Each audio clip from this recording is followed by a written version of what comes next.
말씀 사도행전 2장입니다. 사도행전 2장 42절에서 47절 말씀입니다.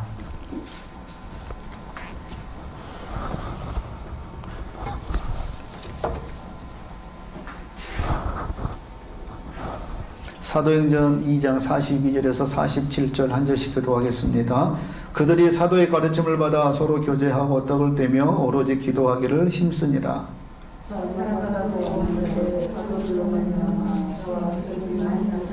믿는 사람이 다 함께 있어 모든 물건을 서로 통용하고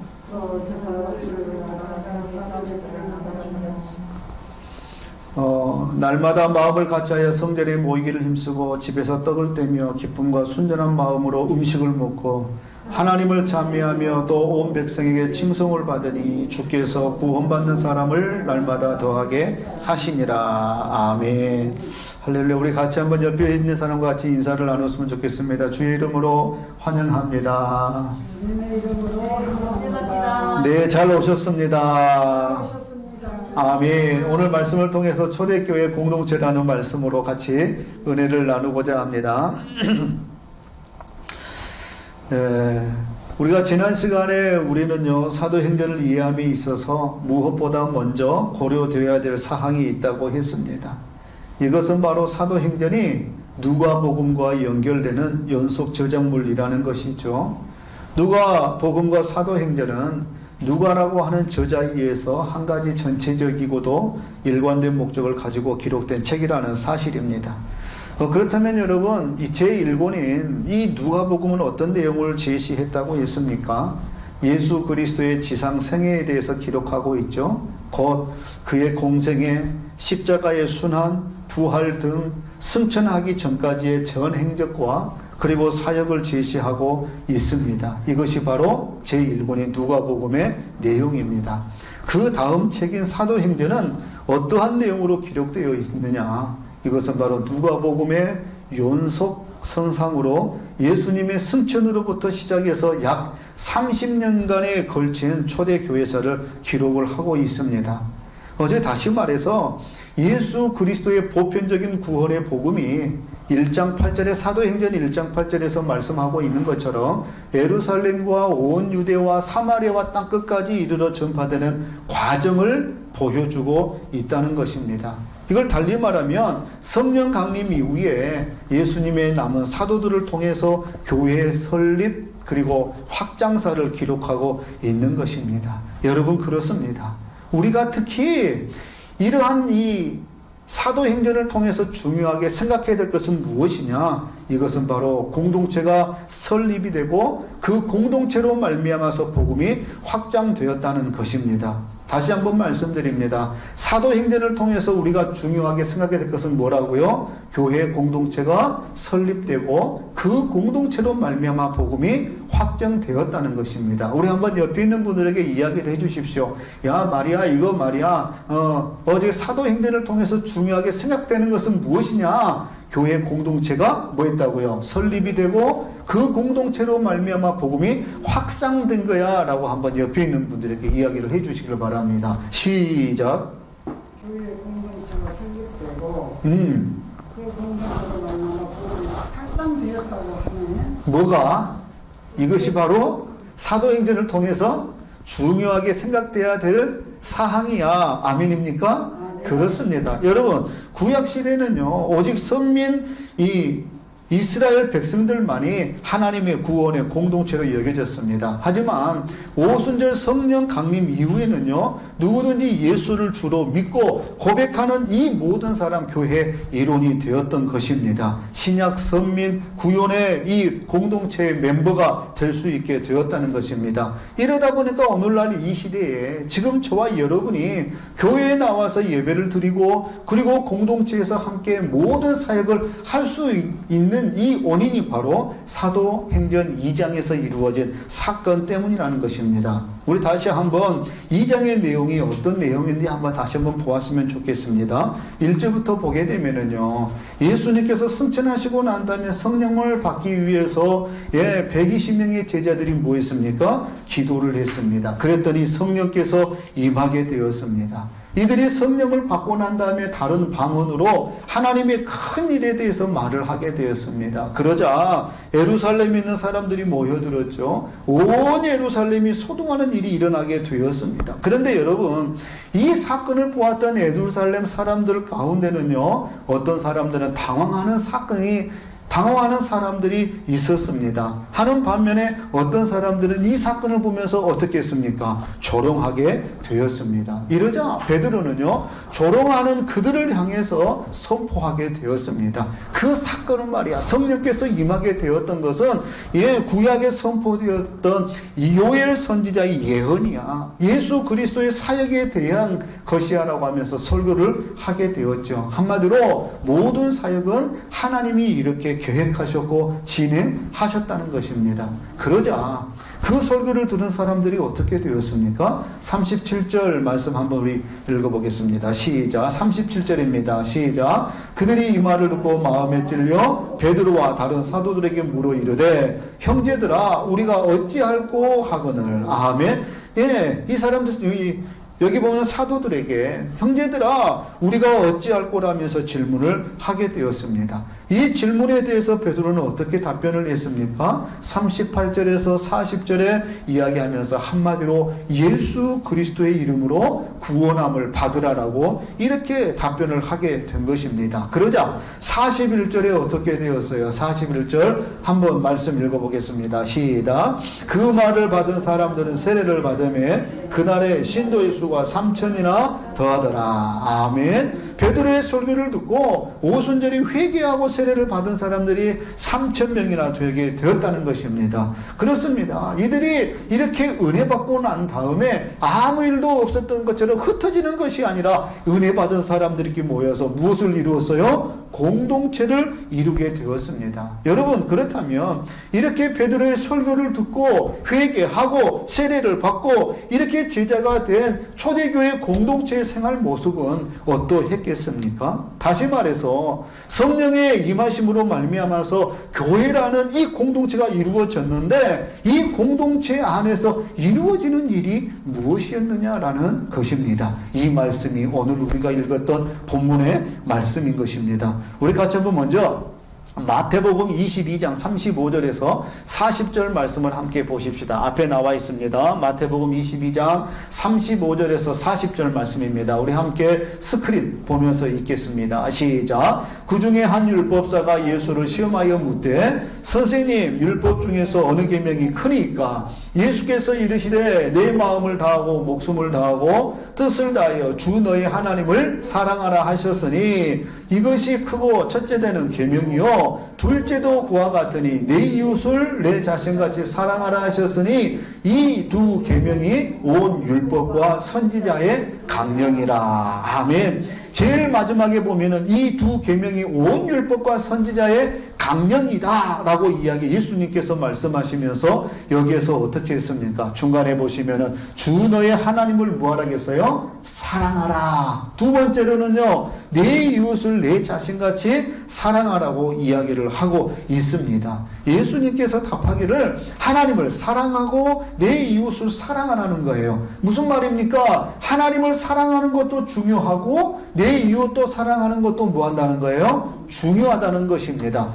우리가 예수 믿는 사람들이 하나님만 사랑하고 내 이웃을 경히 여긴다든지 내 이웃을 완전히 중하게 여기고 그리고 하나님을 경히 여기는 이러한 삶이 돼야 된다, 안 돼야 된다? 안 돼야 된다는 것입니다. 이 두 가지가 다 중요하다, 중요하지 않다는 거예요? 중요하다는 것입니다. 그렇습니다. 이렇게 예수님께서 말씀했던 것처럼 교회 공동체도 마찬가지예요. 어떤 것입니까? 수직적으로는요, 하나님을 찬양하고 그분께 영광을 돌려야 되는 것입니다. 아멘입니까? 이뿐만이 아니라 수평적으로는요, 이웃들을 사랑하고 그들에게 본을 보이는 일을 해야 되는 것입니다. 즉 하나님을 경배해야 되는 경건된 삶뿐만이 아니라 이웃을 사랑하고 본을 보이는 일, 이 두 가지가 다 중요하다는 것입니다. 이것이 바로 교회가 진정으로 해야 될 모습 아니겠습니까? 여러분, 그렇다면 오늘 본문에 나와 있는 초대교회는 어떻습니까? 우리가 본문에 보게 되면은 하나님께만 경배하는 경건한 삶만 이루어지고 있습니까? 아니면은요, 이웃들을 사랑하고 본을 보이는 일만 행하고 있느냐는 것입니다. 오늘 본문에 보십시오. 이 양자 가운데에 어느 하나에 치우치지 않는 균형 잡힌 모습을 보여주고 있는 것입니다. 이상적인 교회 모델을 보여주고 있습니다. 이렇기 때문에 우리가 많이 이런 이야기합니다. 초대교회로 돌아가자라고 외치지 않습니까? 거기에 대한 의미는 바로 이것이에요. 어느 하나에 치우치지 않는 균형 잡힌 모습으로 교회의 공동체가 이루어져야 된다는 것이 바로 초대교회로 돌아가자는 것입니다. 이렇기 때문에 우리 양산 중흥교회 모든 성도들은 오직 초대교회 성도들처럼 어느 한 곳에 치우치지 않는 균형 잡힌 모습으로 교회 공동체를 이룰 수 있는 귀한 여러분들이 다들 되시기를 바랍니다. 우리가 그렇다면 오늘 말씀에 보면은요, 어떻게 균형 잡힌 모습을 가졌는지 한번 보았으면 좋겠습니다. 우리 첫 번째 한번 보십시다. 여기에 보면은 뭐라고 적혀 있습니까? 경건에 힘쓰는 공동체라고 이야기를 하고 있죠. 이거는 하나님을 향하는 공동체입니다. 그리고 두 번째로는요, 나눔에 힘쓰는 공동체입니다. 이거는요, 이웃을 사랑하는 공동체의 모습입니다. 오늘 우리는 경건에 힘쓰는 공동체에 대해서 볼 건데, 여기 보면은 하나님을 향한 공동체로서 경건에 힘쓰는 공동체는 세 가지가 있습니다. 어떤 사역들을 했습니까? 우리 한번 보십시오. 첫 번째 무엇이었죠? 예배하는 공동체입니다. 두 번째로는요, 말씀에 힘쓴 공동체입니다. 세 번째로는요, 기도에 힘쓴 공동체였습니다. 이것이 바로 하나님을 향한 공동체로서 초대교회가 보여주는 모습이었습니다. 우리가 구체적으로 먼저 여기에 나와 있는 것을 보게 되면 첫 번째로 예배하는 공동체의 모습을 보았으면 좋겠습니다. 오늘 본문 말씀 46절, 47절 말씀 함께 보십시다. 46절, 47절 함께 읽겠습니다. 시작.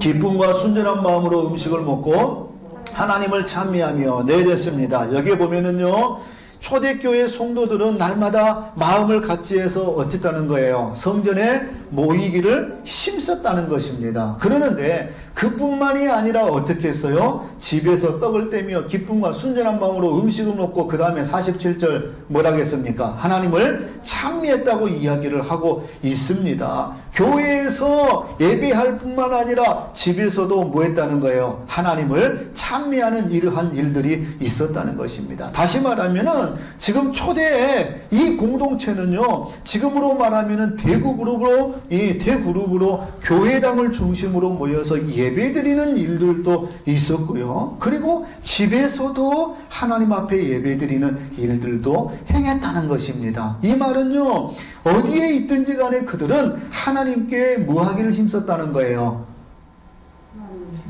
찬미했다. 다른 말로 말하면은 예배했다는 것입니다. 그런데 여러분, 이 예배드리는 성도들이 시간이 남아돌아서 예배 드렸을까요? 이들에게 예배를 드릴 수 있는 좋은 환경이었을까요? 이들이 경제적으로 여유가 있었을까요? 아니에요. 여러분, 우리가 기억해야 되는 것은요, 그 당시에 초대교회 성도들이 시간이 남아돌아서 이런 것이 아니었습니다. 또 경제적으로 여유가 많은 것도 아니었습니다. 또한 예배를 드릴 수 있는 좋은 환경이었던 것도 아니었습니다.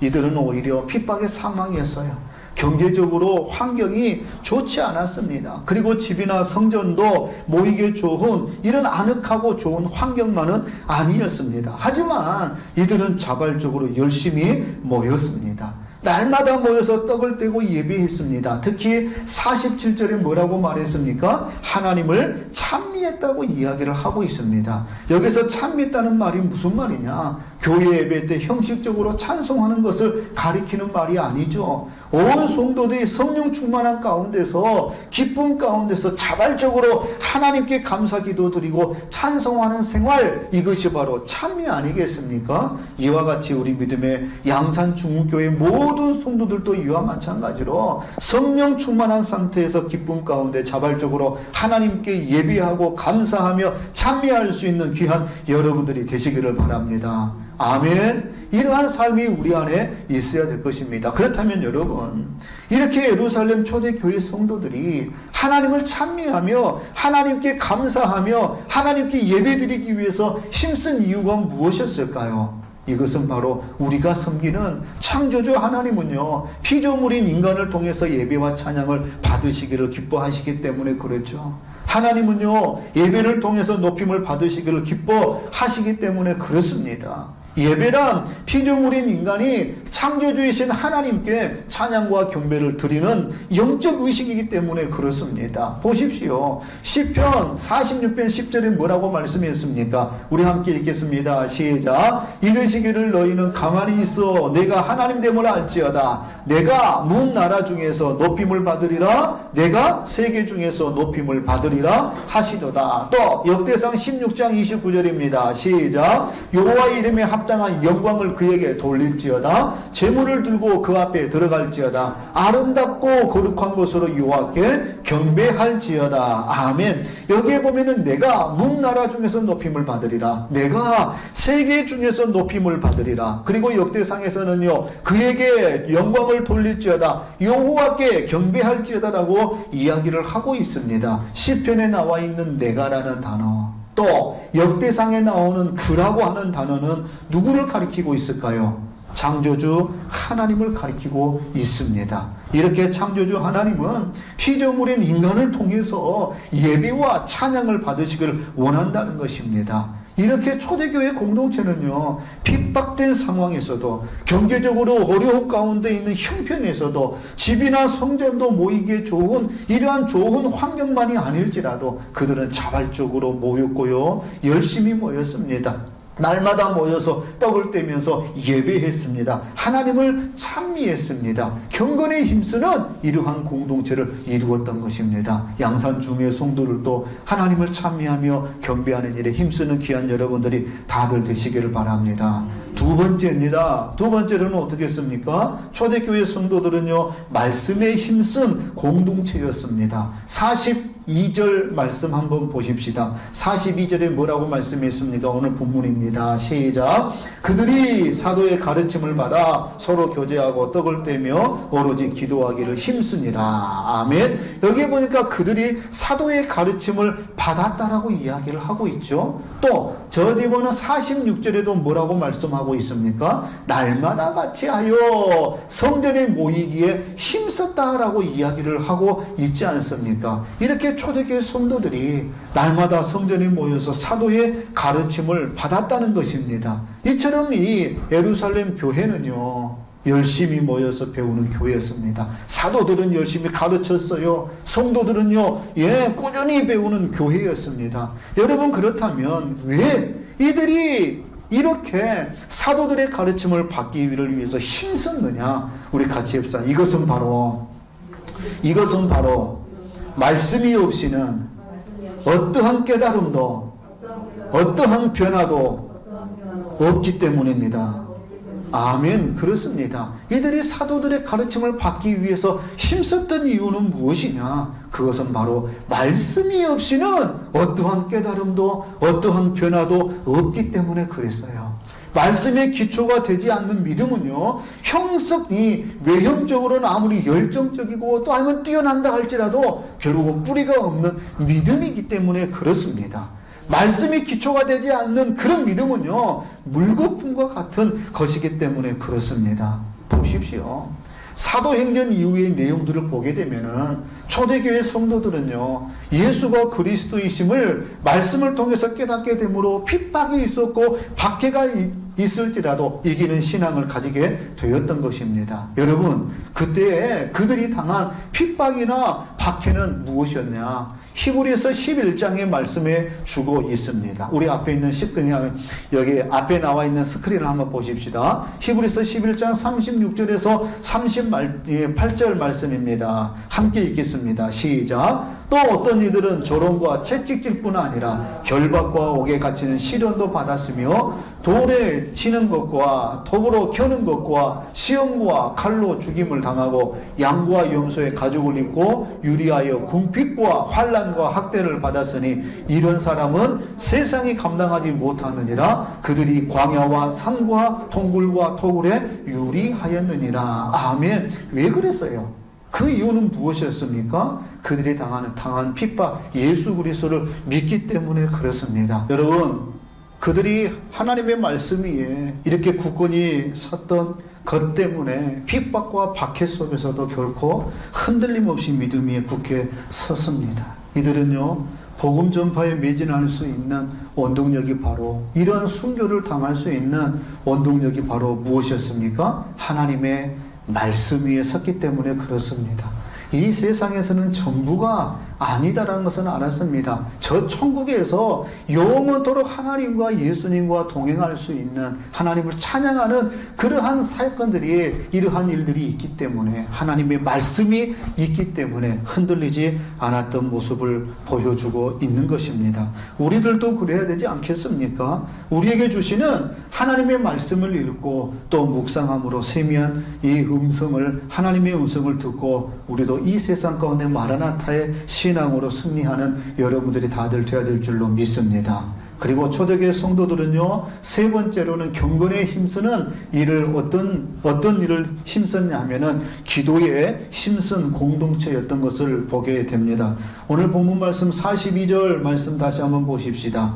42절 말씀 보면은 그들이 사도의 가르침을 받아 서로 교제하고 떡을 떼며 오로지 무엇을 힘썼어요? 기도하기를 힘썼다라고 이야기를 하고 있습니다. 왜 그들이 기도하기를 힘썼을까? 이것은 바로 2장 1절에서 4절에 있었던 사건을 그들은 뭐 했어요? 체험했기 때문에 그렇습니다. 무슨 말입니까? 우리 먼저 1장에 있는 말씀을 한번 보십시다. 1장 4절에서 5절 말씀을 함께 보았으면 좋겠습니다. 사도행전 1장입니다. 사도행전 1장 4절에서 5절 말씀 함께 읽어보십시다. 시작. 사도와 함께 모이사 그들에게 분부하여 이르시되 예루살렘을 떠나지 말고 내게서 들은 바 아버지께서 약속하신 것을 기다리라. 요한은 물로 세례를 베풀었으나 너희는 몇 날이 못되어 성령으로 세례를 받으리라 하셨느니라. 아멘. 특히 보면은 4절 하반절에 뭐라고 말씀하고 있습니까?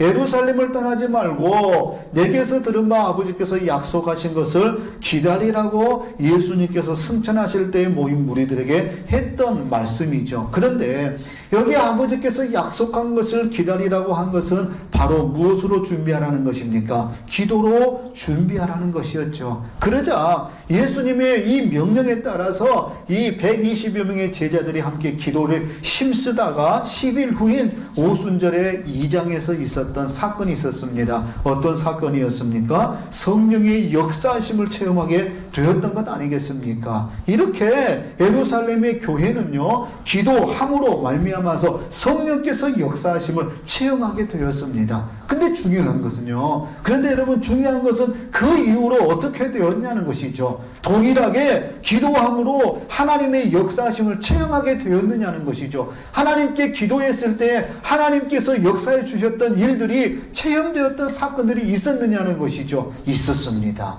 사도행전 12장에 있는 말씀을 한번 보십시오. 사도행전 12장에 보면은요, 야고보의 순교와 베드로의 투옥에 대해서 이야기를 해주고 있습니다. 여기에 보니까 예수님이 승천하시고 난 다음에 교회가 탄생이 되고 난 다음에 그 교회를 향한 박해가 심했습니다. 2절 말씀 한번 보실까요? 먼저 1절, 2절 한번 보십시다. 시작. 그때에 헤로드 왕이 손을 들어 교회 중에서 몇 사람을 해하려 하여 요한의 형제 야고보를 칼로 죽이니, 그 지역의 통치자였던 헤로드 왕이 어떻게 했습니까? 예수님의 제자 중에서 야고보를 잡아서 칼로 죽였습니다. 그러자 유대인들이 어떻게 했어요? 3절에 보면은 유대인들이 이 일을 기뻐하게 되었던 것이죠. 이걸 보고 난 다음에 헤롯 왕이 의기양양해서 이번에는요, 그 다음에 3절 하반절에 보면은 베드로도 잡으려 할세, 때는 무교절 기간이라 베드로도 어떻게 했다는 거예요? 잡아 넣었다는 거죠. 감옥에 가두었다는 것입니다. 이제 6월절 명절이 끝나면은 베드로도 죽을 운명이었던 것입니다. 그러자 이제 교회는 다급해졌죠. 성령 강림의 주역이요 초대 감독이라 할 수 있는 예수님의 수석 제자였던 베드로가 옥에 갇혔으니 오죽했겠습니까? 그러자 성도들은 5절 말씀에 이렇게 행했습니다. 5절 말씀 함께 읽어보겠습니다. 시작. 이에 베드로는 옥에 갇혔고 교회는 그를 위하여 간절히 하나님께 기도하더라. 아멘. 간절히 기도했습니다. 어떻게 기도했을까요? 하나님, 우리의 사도 야고보가 잡혀서 순교당했지 않습니까? 이제 베드로도 지하 감옥에 갇혀 있습니다. 곧 처형시킬 것입니다. 하나님 아버지, 지금 감옥에 갇혀 있는 베드로를 구출해 주시옵소서라고 간절히 특별 기도를 했던 것입니다. 그런데 어떻게 됐어요? 기도했더니 감옥에서 이상한 상황이 벌어졌죠. 7절입니다. 그 다음에 9절까지 있는 내용을 한번 보았으면 좋겠습니다. 7절에서 9절 말씀입니다. 시작. 호련히 주의 사자가 나타나매 억중에 광채가 빛나며 또 베드로의 옆구리를 쳐 깨워 이르되 급히 일어나라 하니 쇠사슬이 그 손에서 벗어지더라. 천사가 이르되 띠를 띠고 신을 신으라 하거늘 베드로가 그대로 하니 천사가 또 이르되 겉옷을 입고 따라오라 한데 베드로가 나와서 따라갈세. 그렇습니다. 천사가 나타났습니다. 천사가 나타나서 감옥문을 열고 쇠사슬을 풀게 했습니다. 그러고 난 다음에 베드로를 이 감옥에서 이끌어내었습니다. 그러자 이 베드로는 어떻게 됐어요? 빨리 이러한 자기의 기적 같은 이 소식을 동료들에게 알리기 위해서 마가의 집으로 달려갔어요. 그러면서 17절 말씀 한번 보십시다. 17절에 있는 말씀 함께 읽겠습니다. 17절입니다. 시작. 베드로가 그들에게 손짓하여 조용하게 하고 주께서 자기를 이끌어 옥에서 나오게 하던 일을 말하고 또 야고보와 형제들에게 이 말을 전하라고 떠나 다른 곳으로 가니라. 아멘. 자기가 어떻게 해서 지하 감옥을 나오게 되었는가에 대해서 자세히 이야기를 해주었다는 것 아니겠습니까? 여러분, 그날 밤 그 자리는 어떻게 했을까요? 참으로 감격의 자리였을 것입니다. 놀라움과 경이스러움, 바로 그것이었을 것입니다. 사람들의 감탄사가 터져 나왔을 것입니다. 이것은 바로 기도한 후에 얻어지는 기쁨이었다는 것이죠. 베드로의 구출도 물론 감격스러웠겠지만은요, 그보다도 그들의 기도가 응답되었다는 그 사실에 더욱더 기뻐했다는 것입니다. 그렇습니다, 여러분. 오늘 본문에 나와 있는 사도행전 2장에 나와 있을 때도 보면은 기도했을 때 성령께서 단 한 번 역사하는 것으로 이 기도의 효과는 여기서 끝난 것이 아니라 이 2장 이후의 말씀을 보게 되면 계속적으로 하나님께 기도하고 간구했을 때 하나님의 때에 맞게 이루어 주신 것을 보여주고 있습니다. 할렐루야. 이렇게 초대교회 공동체는요, 기도로 부흥한 공동체 교회였습니다. 여기 그들이 기도에 전념했다는 말은 무슨 말이겠습니까? 습관적이고 의례적이고 아니면 형식적인 기도가 아니죠. 마음을 다해서 전심으로 기도했다는 것입니다. 여러분, 맞습니다. 기도는요, 하나님의 명령이고 성도의 특권인 것입니다. 어제 그래서 데살로니가전서 5장 17절에 뭐라고 말씀했습니까? 쉬지 말고 기도하라고 이야기를 했습니다. 예수님은요, 우리에게 요한복음 15장 7절에 너희가 내 안에 거하고 내 말이 너희 안에 거하면 무엇이든지 원하는 대로 구하라. 그리하면 이루리라고 명령을 했습니다. 오늘날 어떻습니까? 오늘날은 둘째치고 우리 교회는 어떻습니까? 우리 교회는 둘째치고라도 여러분 자신은 지금 어떻습니까? 기도는 전쟁을 이기기도 합니다. 그리고 기도는요, 불가능을 가능케 합니다. 그리고 기도는 질병을 낫게도 합니다. 그리고 기도는요, 상황을 역전시키기도 합니다. 그리고 기도는요, 위기를 기회로 만듭니다. 이렇기 때문에 양산 중국교회 성도들은 초대교회 공동체처럼 기도가 중심이 되고 그리고 기도가 삶이 되어야 될 줄로 믿습니다. 여기까지 수직적으로 하나님을 경배하는 경건에 힘쓰는 공동체의 모습을 우리는 보았습니다. 그 둘째는 어떻게 행했습니까? 여기 보면 수평적으로 이웃을 향한 공동체의 모습을 보여주고 있습니다. 이 말씀은 다음 주에 계속적으로 우리 같이 말씀을 보도록 하겠습니다. 말씀을 맺겠습니다. 이렇게 초대교회 공동체는요, 수직적으로는 하나님을 경배하고 찬양하고 하나님께 영광을 돌리는 삶이었습니다. 이뿐만이 아니라 수평적으로는요, 이웃들을 사랑했습니다. 그리고 그들에게 본을 보이는 삶을 살게 되었습니다. 즉 하나님께 경배해야 되는 경건된 삶뿐만이 아니라 이웃을 사랑하고 본을 보이는 이 두 가지가 다 중요하게 여기는 공동체였다는 것이죠. 이 양자 가운데 어느 하나에 치우치지 않는 균형 잡힌 모습을 보여주고 있는 것입니다. 우리 교회도 이랬으면 좋겠습니다. 수직적으로는요, 하나님을 찬양하고 그분께 영광을 돌리는 이러한 공동체가 되시기를 바랍니다. 또 수평적으로는요, 이웃을 사랑하고 모든 사람들에게 본을 보이는 이러한 공동체가 되어야 될 줄로 믿습니다. 오늘 우리가 처음에 경건에 힘쓰는 공동체가 되기 위해서는 예배에 힘써야 된다겠어요. 말씀 가운데에 몸부림쳐야 된다겠습니다. 기도를 열정적으로 하나님께 간구해야 된다고 했습니다. 이러한 모습들이 우리 양산 중의 모든 성도들에게도 있으시기를 주의 이름으로 축원드립니다. 우리 같이 주 앞에 기도했으면 좋겠습니다. 우리도 이런 초대교회 성도들처럼 우리들에게도 이러한 교회로서 쓰임받게 되려고 같이 주 앞에 기도하겠습니다. 사랑이 많으신 하나님 아버지, 하나님의 은혜 진실로 감사합니다. 하나님께서 우리를 세워 이 땅 가운데 양산 중흥교를 세워주시고 이렇게 공동체를 이루어서 이 지역의 복음화를 위해서 아버지의 몸을 줄 수 있도록 인도해 주심을 너무나 감사합니다.